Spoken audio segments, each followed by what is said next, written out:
హిందుత్వాన్ని ఖచ్చితంగా అభిమానిస్తాను, గౌరవిస్తాను. అలాగే హిందుత్వాన్ని వ్యతిరేకించేటటువంటి దాన్ని నేను కూడా తప్పుపడతాను, నిలదీస్తాను. కానీ అది డెరగేటరీ కూడా ఉండదు. హిందుత్వం నేర్పింది ధర్మం, బాధ్యత, సంస్కారం. నీ పని నువ్వు బాధ్యతగా చెయ్యి అని చెప్పేసి.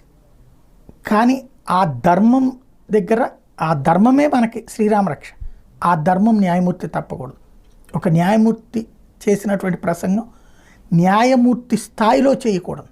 హిందూ ధర్మాన్ని గురించి అభిమానించు, హిందూ ధర్మానికి ఎదురవుతున్న సవాళ్ళ గురించి మాట్లాడు. కానీ అన్యమతానికి సంబంధించిన అంశాలు ఇది నీ తీర్పుల్లో పేర్కొనొచ్చు, కానీ ఉపన్యాసాల్లో మాట్లాడకూడదు.